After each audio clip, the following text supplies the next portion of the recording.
குலதெய்வ கோவிலுக்கு போனால் 3 பொருட்களை வீட்டுக்கு எடுத்துட்டு வந்துடுங்க, அதிர்ஷ்டம் கொட்டும். வாழ்க்கையில் திடீர் தடைகள், மன அமைதியின்மை, வேலை, பணம் விஷயங்களில் அடிக்கடி தாமதம் ஏற்பட்டால் பலர் முதலில் நினைப்பது குலதெய்வத்தை தான்.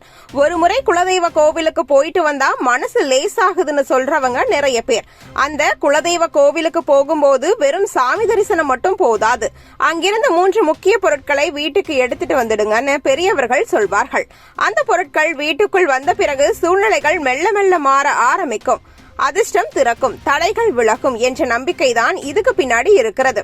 வீட்டில் அடிக்கடி சண்டை, மன அழுத்தம், கண் திருஷ்டி, எதிர்மறை எண்ணங்கள், கடன் சுமை போன்ற பிரச்சனைகள் இருந்தால் குலதெய்வ கோவிலுக்கு சென்று ஒரு மண் அகல் விளக்கை எடுத்து வருவது நல்லது என்று கூறப்படுகிறது.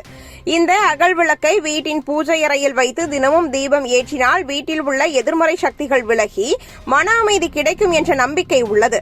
அதேபோல் குலதெய்வ கோவிலில் வழங்கப்படும் எலுமிச்சை பழத்தை பூஜை அறையில் வைத்து வழிபாடு செய்து முடித்தால் குலதெய்வ சக்தி வீட்டில் நிலைத்திருக்கும் என்று நம்பப்படுகிறது. இது வீட்டின் சூழலை அமைதியாகவும் நேர்மறை ஆற்றலுடன் கூடியதாகவும் மாற்றும் என்றும் பலர் அனுபவமாக கூறுகிறார்கள்.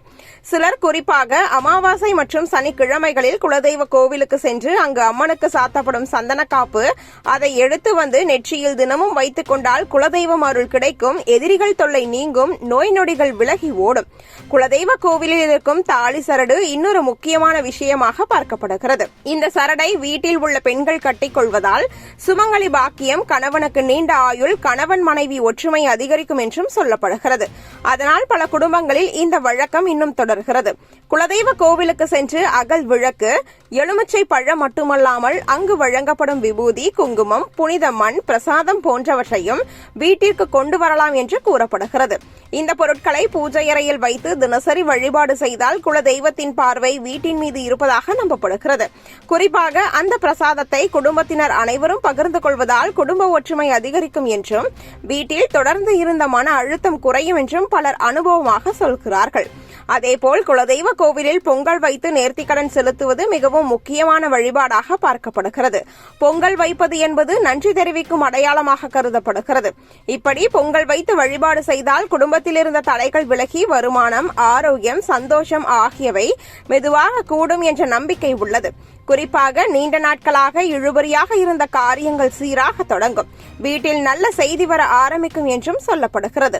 அதனால்தான் இன்றைய நவீன வாழ்க்கையிலும் குலதெய்வ வழிபாடு மற்றும் அதனுடன் தொடர்புடைய இந்த பழக்க வழக்கங்கள் பல குடும்பங்களில் உயிருடன் இருக்கின்றன. நம்பிக்கைதான் வாழ்க்கையின் பெரிய பலம் என்று சொல்வது போல் இந்த வழிபாடுகளும் பலருக்கு நம்பிக்கையின் அடையாளமாகவே பார்க்கப்படுகின்றன.